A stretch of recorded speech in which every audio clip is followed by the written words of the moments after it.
What's up guys, Houndish here, and today we're jumping in with a bit of Destiny 2 and Bungie and community news to talk about. So, of course it is this week at Bungie today, and they talk about many of the reveals we've had this week. Bungie give us a few more details about Steam migration, cross-save and rewards. Iron Banner is going to be kicking off next week, and then Bungie give us information about the September Community Challenge. So that's going to be pretty interesting, and of course this comes alongside the September update. So Bungie talk about a neat community reward, and we've got a few other roundups and things to talk about in the videos. So guys, I hope you enjoy this one, but without further delay, let's get into it. So initially, in the blog post, they talk about the past few months of developing Destiny 2, and their recent efforts with communication in the Director's Cut updates, of course cross-save kicking off this week, and they talk about many of the reveals that we've had at Gamescom, so pretty much all of that stuff I've covered here on the channel, but in the TWAB you can check out Bungie on the Xbox stage, as well as some of the new trailers that we got this week. Before we get into any other stuff, they give a note about Steam transfers, so as we prepare to transition Destiny 2 to Steam, your last chance to purchase Destiny 2, any expansions or silver on Battle.net is September 3rd. Additionally, players may pre-order Destiny 2 Shadowkeep on Steam, but will not be able to play until October 1st, and that'll include purchases of silver on Steam, also starting on October 1st. They say, with the season of Opulence coming to a close, we wanted to make sure you had ample time to get into the action with your friends on PC, and get proper warning before your favourite Eververse items went on hiatus. So do bear that in mind, and of course additional details will be in the Bungie update, which is linked below. But next week, and we saw this come in on the updated roadmap, we do have the Iron Banner, so August 27th at 10 AM PDT up until September 3rd, an increased valor will return, so if you're hunting down those final resets required for Redrix, or anything like that, of course this is the perfect time to jump in. A quick reminder that Moments of Triumph has been extended until September 17th, and anything outside of Solstice for the 2019 title can still be worked on, so that's good.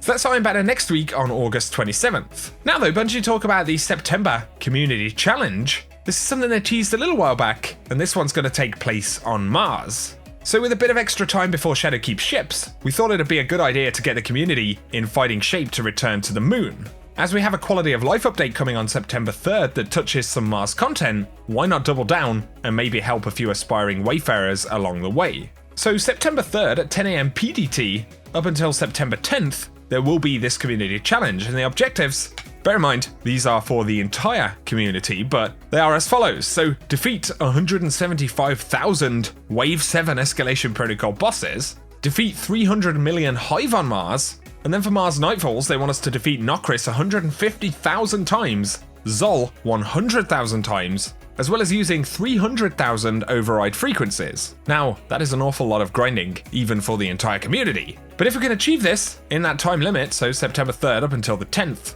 Bungie say any player to complete at least one Nightfall, assuming the objectives are completed, will be granted a unique emblem. And that's the one we can see on the screen right here with the kind of Rasputin icon. So let us know your thoughts about that. That's just one of the rewards though. Bungie say it also serves as an opportunity for you to further impress Emperor Callus. So if the community reaches all of the above goals, Callus will unlock additional rewards for successful menagerie completions. So this will start when the goals are met. Players will be guaranteed 2 rewards when slotting their runes in and opening a chest in Menagerie, and an additional reward will be added each Friday for the remainder of the season. So that's another interesting element. Initially, you will be guaranteed 2 rewards when slotting runes in, but every single week, an additional reward will be added until the season ends. That is if the community reaches those objectives that Bungie listed before. There'll definitely be mixed kind of engagement on this one. Really depends whether you like that emblem. I do, however, think it's cool that they added the additional kind of changes that we'll see over time in the menagerie, if the community can do this. And DMG on Reddit confirmed that basically you do have to just slot 1 rune into the chalice, but regardless you will be rewarded with multiple rewards depending on where we are with the season, and once again, the number of drops will slowly increase as we approach Shadowkeep. So once again, I think it's pretty cool. I do wonder if there will be any other kind of permanent changes to Menagerie. I'm also wondering as well if there's going to be a Menagerie type mode, or that kind of featured core mode for Shadowkeep, and precisely what that's going to be, because obviously it's something that Bungie are yet to reveal. Once again though, this will arrive alongside the September update, which is 2.5.2.2, and on the patch notes for that, or the preview, Bungie said, as the season comes to a close, Menagerie chests will become more rewarding as Callus sees fit, so that explains that one, but this is where Gambit Prime and Reckoning weapon reward rates will be highly increased, so the drops will be easier to acquire, with more bad luck protection, they'll be tuning down the difficulty of Reckoning. There will no longer be a daily lockout on Braytech schematics, and this is where we'll get the adjustment to the Mountaintop and Wendigo quests. And if you're still grinding those, bear that in mind. That is a week on Tuesday until the update drops. And there will also be multiple weeks of increased Valor and Infamy to look forward to throughout September. So that is the community challenge. Those are the current updates for September, and Bungie presumably will be keeping us posted with that stuff next week, as well as a potential season reveal for Shadowkeep, and the PvP reveal followed by some kind of hands-on at PAX West. And so we're not quite done receiving news for August just yet. Inside of This Week at Bungie, there are additional bits of information about Steam linking and cross-save. So if you're having any issues or you want to check any of that stuff out, it will be linked below. I also have a video guide to cross-save, but they do finish by saying in TWAB that of course Solstice will go away on August 27th, European Aerial Zone will no longer be accessible, and players will not be able to upgrade uncommon or rare Solstice of Heroes armor sets. They can, however, be masterworked after the event.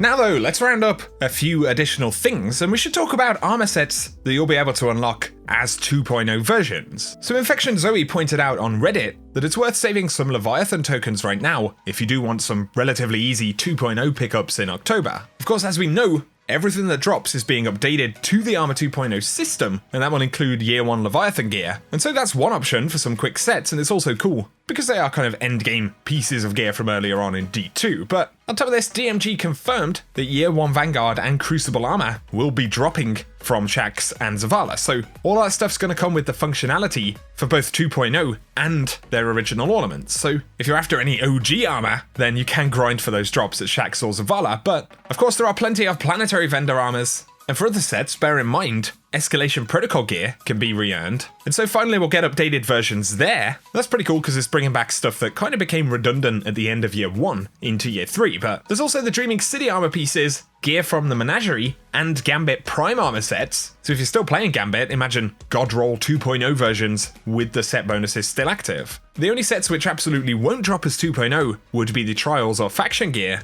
basically any stuff that comes from vendors or activities that are no longer accessible. So worth bearing that stuff in mind. But further on the subject of Shadowkeep, since Rumble wasn't mentioned when discussing PvP changes in the Director's Cut, DMG did confirm that Rumble absolutely isn't going anywhere. And so the free-for-all mode will still be a thing in the Crucible.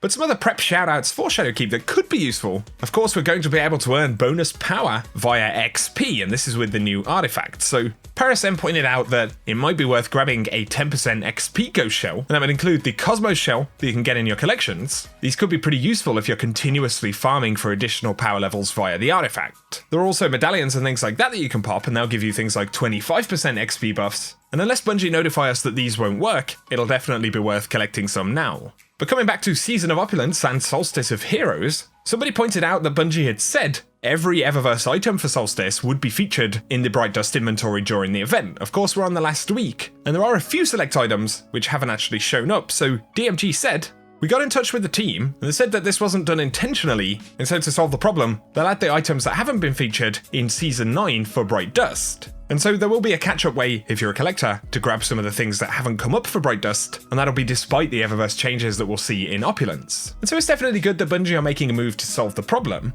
Also a random shout right here, but if you've had any issues with the Moments of Triumph shirts, so some folks have had problems with the kind of sleeve shield, I believe it's the bit with your gamer tag on, but it's actually peeling away, and Bungie are replacing those shirts for people who've been affected. So I'll link a Reddit post down below, and also the email address there where you can seek any help if you need it. The last thing I wanted to shout out here is an awesome community piece of artwork from Milkpack on Reddit, and we can see we've got this absolutely fantastic Shadowkeep background here. So you can see the keep in the cracks of the lunar surface, and we've got this kind of smoky figure of a Nightmare Guardian there, which is really neat, and some hive runes beneath. So I thought I'd share that with you because they've uploaded them. You can use them as backgrounds, or there are even versions you can use for your phone wallpapers and stuff. So yeah, really neat stuff. It's kind of like a old school movie poster or something. Absolutely epic artwork from Milkpack right there. But for today, guys, that's everything we've got to touch on in the video. Let us know your thoughts about what was covered in the TWAB. We've still got a few days inside of August where Bungie will be revealing some stuff, and so be sure to stay tuned here on the channel if you are new. Feel free to get subscribed, and you can turn on notifications if you don't want to miss out on anything. But otherwise, thank you as always for tuning in, guys, and I will catch you very soon.